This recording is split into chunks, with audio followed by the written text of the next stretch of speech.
अब ये बड़ी शॉकिंग खबर है कि भारत 5 फाइटर जेट एकदम से रूस से क्यों लिया है। ये जो है ये इसीलिए खरीदे जा रहे हैं क्योंकि एक और जंग होने वाली है, ये पाकिस्तान के खिलाफ जो है ये खरीदे गए। हमारे जिंदगी, निज़ाम जिंदगी और दीगर शोबे बंद हो चुके, वहीं हमारा पार्लिमान भी मुकम्मल तौर पर वीरान हो चुका है। Su-57 stealth fighter jet Bharat ने खरीद ली है और भारत की टीम रशिया रवाना भी हो गई है। ये बहुत बड़ी अपडेट है।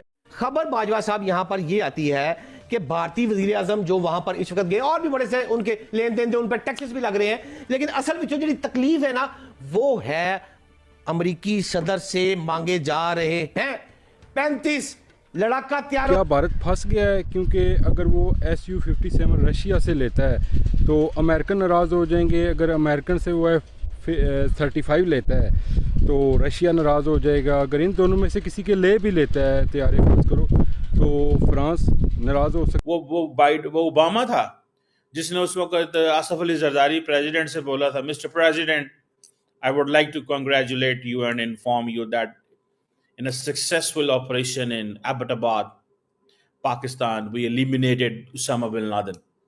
That's it.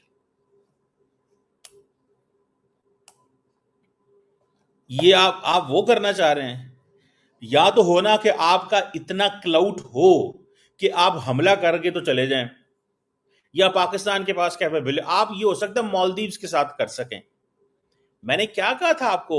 मैंने कहा था यार आप हर मुल्क को मालदीव, श्रीलंका, नेपाल, भूटान, पापा न्यू गिनी समझते हैं यार, और कहते हैं पाकिस्तान भी इसी लाइन में खड़ा हो जाए। पाकिस्तान कहता है नहीं, यही तो रौला है असल में। द रौला इज नॉट व्हाट मोदी साहब इज डूइंग, द रौला इज स्टैंड इन लाइन।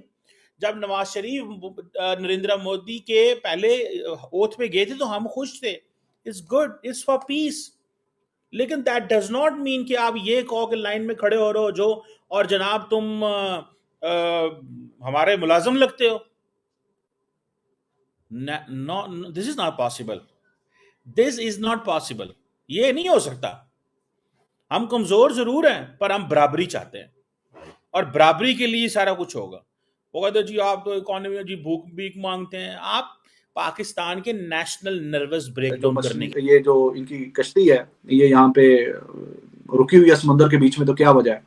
जब उन्होंने जाके पूछा तो वो देखा तो भाई वो 7 दिन से स्ट्रैंडेड थे, उनके पास खाना खत्म होने वाला था, कोई मेडिकल की दवाइयां वगैरह खत्म होने वाली थी, बिल्कुल बुरे हालात थे। तो ये सामने है कि उन्होंने जाके फिर उनको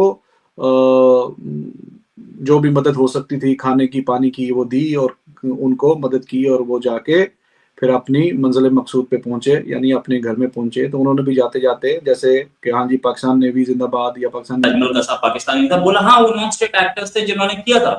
मैंने कहा बिल्कुल सही, नॉन स्टेट एक्टर्स नहीं किया था। लेकिन उसके बाद पाकिस्तान की नंबर 1 एजेंसी आके बीच में बोलती कि हाँ यहाँ से कैसे हुआ, हम भी देखते हैं, 5 आदमी हमने अरेस्ट किए, इंडिया आप पूछताछ कर लो। वो तो नहीं हुआ। उसके बाद हमें कुछ हैंडओवर होता, कोई 3-5 प्रूफ 10 प्रूफ की, ये देखो यहाँ से हुआ है, ये गलत काम में हम सपोर्ट नहीं कर रहे थे, ये 5 लोग थे जिन्होंने ये करवाया था, ये लो हमारे सबसे ले लो। वैसा भी नहीं हुआ, पाकिस्तान सबको बचा के बैठ गया, है ना। तो ऐसे में हम प्रूफ देते रहे और पाकिस्तान डिनाई करता रहे। एक बार तो प्रूफ 5 घंटे के अंदर अंदर डिनाई कर दिया, 5 घंटे में। तो इस बार पहलगाम का प्रूफ दे देते तो वो भी 5 घंटे में डिनाई हो जाता। तो इस बार प्रूफ देने का कोई फायदा तो था नहीं, बट स्टिल अगर पाकिस्तान के हाथ में कोई प्रूफ है कि पाकिस्तान ने नहीं करवाया किसी और चाइना ने कराया, रशिया ने करवाया, मैं कह रहा हूँ बुर्किना फासो ने कराया, नाइजीरिया ने करवाया, तो हमें दे दे, या पूरी दुनिया को दिखा दे।